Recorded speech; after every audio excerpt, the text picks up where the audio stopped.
Ambassador Miss Catriona Gray. Hi, G3! Kumusta? And hi to everyone who's tuning Hello, in! beautiful. Hi, how are you? I'm good. I love your tan. Me too. I swear I haven't had a tan in the longest time. I think I've gone up 2 foundation colors. How long do you keep a tan? um, I think for maybe 2 weeks at the Oh, that's a most. bummer. That's a I bummer. know. I need to go back to the beach. It's an excuse to go back more often to the sun. How was El Nido? Oh my God, you were there for a week, girl. I know. Sobrang spoiled ako dun. Because like I have not gone for a beach trip for leisure since 2017. And I remember that trip because I went with 2 girlfriends and we watched Rachel Peters compete in Las Vegas for Miss Universe that trip.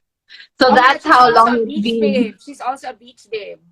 Yes, she is. So grabe, it was well overdue. And it was just nice to get out because I know that for a lot of us, the reality is we just can't travel and just experiencing once again the beauty of our beaches, our Philippine beaches was just, it was so, so nice. I'm sorry to We're everyone I'm making inget. Yeah, we're also in that. Your photos are stunning. Of course, our friend Emil po, he hosted you at Angkla, di ba? Sobrang ganda. O yan na, nag-hi na ako sa Emil ha. Yes, it was so wonderful. Anglo, we stayed at Kovu and Emil and James and everyone were just so wonderful. And it was just so nice to experience hospitality and beautiful views and sunsets again. So super nice. Yeah, it's so great. It's so great to see you enjoying tourism once again. You've always been a Mhm. tourism ambassador, but now you are also the National Commission of Culture and the Arts ambassador. Tell us what goes with. I know that you were that before, pa, like 2020, but the pandemic happened, and now we're Yeah, just relaunching it. So, what does that role entail? I have an extended reign. Being ambassador of culture and the arts is a huge honor to me. So when I was first asked to have that role last year, this was pre-pandemic. It was just such an honor because in a way I carried that kind of role in my heart when I competed to represent the Philippines because of my love for our culture. I wanted to showcase that, and so it was a huge honor for me to then be a year and a bit later, still fulfilling that role. So really, I bring my love of discovery to my position because it was not something I grew up with. I did not grow up thinking and knowing a lot about Philippine art and culture. I knew just the stereotypical things, but not really in detail because of my mixed heritage and also to what I was exposed to. And when I was young, I didn't really have the interest, if I'm honest.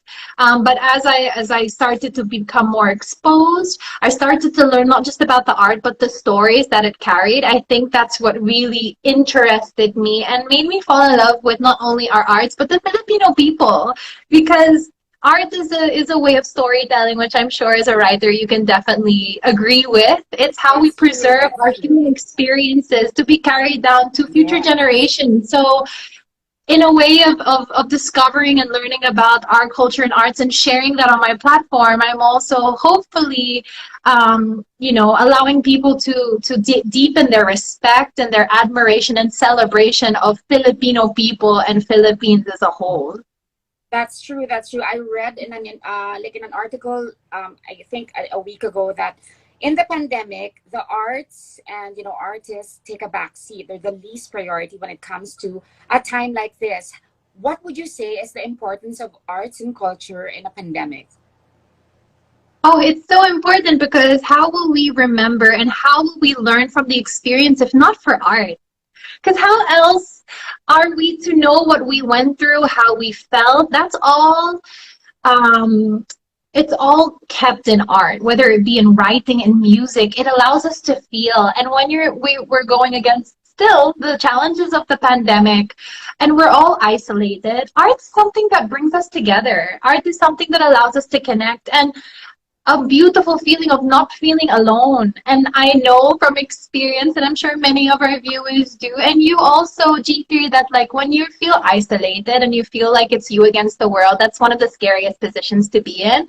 But Yes. feeling connected through something, be it art, or like a piece of literature or a movie or a piece of music that makes you feel, oh, I'm not the only one that's gone through this type of feeling. There's been other people who have, and they've come through it stronger and more, on their feet. It gives me hope and it gives me an inspiration that I can also get to the point that they are. So that's why I feel that art is really important. That's very true. I mean, like it's true that we're not considered as an essential profession, but in times of isolation, where did we turn to? We turn to Yeah, entertainment, we turn to the arts, we turn to actors, writers, singers, music, and everything, right? I saw the premiere of your new YouTube show, Kultura thank 101 with Kat. you. It is so well produced. I mean, scripting, graphics, everything. Tell Thank us about your you. new YouTube show. Yes, Cultura 101. So, when I obviously stepped into my position as culture arts ambassador for culture and the arts, I was kind of thinking, how can I not only increase awareness in the younger generations, but also kind of allow them to sana develop an appreciation for our art, because I've noticed that when it comes to our art forms, especially the traditional Filipino art forms, some of the younger generation think that it's just pang matanda or just something They that's think it's it's not madoy. exciting. Right? They're like, Yeah. that's what my grandmother did. You know what I mean? Like it's so sad. So I wanted to come up with a way that presents it in a fresh, bite-sized way that hopefully Current. people would That's become very current. interested. So me and my team, we conceptualized Cultura 101 with Kat. It's a weekly episode where we just go through and learn a little bit more about aspects of our culture. So this week is the premiere of Parikitan, which is Yes. how people adorn themselves, whether it be Jewelry, jewelry or outfits or tattoos. tattoos. Yes. And next week we have panghabi or habi, which is like the tela Fashion. itself and the Fashion. clothing. So very excited for people to hopefully grow to love our arts and culture a little bit more through that. Tsaka nag-a-attempt ka mag-Tagalog in fairness. Trying! Congratulations. Congrats. Of course, Thank Kat, you you. are the first and only Filipina to hold two titles, Miss Universe Philippines and Miss World Philippines. Can you tell us the Mhm. difference between the two experiences? Ooh, it's a lot. I think I know. from a Let's start starting with Miss point, me World. as a Let's start with Miss person, World. yeah, I think me as a person, I was very different when I joined my journey to Miss World. I was 22, I was still a Hi, Taylor baby. Swift. Oh,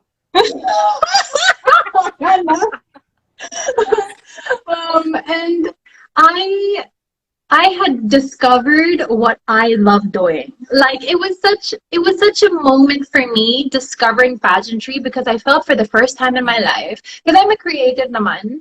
I have interest in music and I love creating and I love speaking, and like for the first time in my life I felt like I think this is what I was meant to do or something like it. It was like an aha moment. The moment that I'd been looking for all of my young adult life. Because I didn't know what I wanted to do with yeah. myself. And so Miss World, I really gave everything, but from a perspective of I'm a deer in headlights. I don't know really what I'm doing.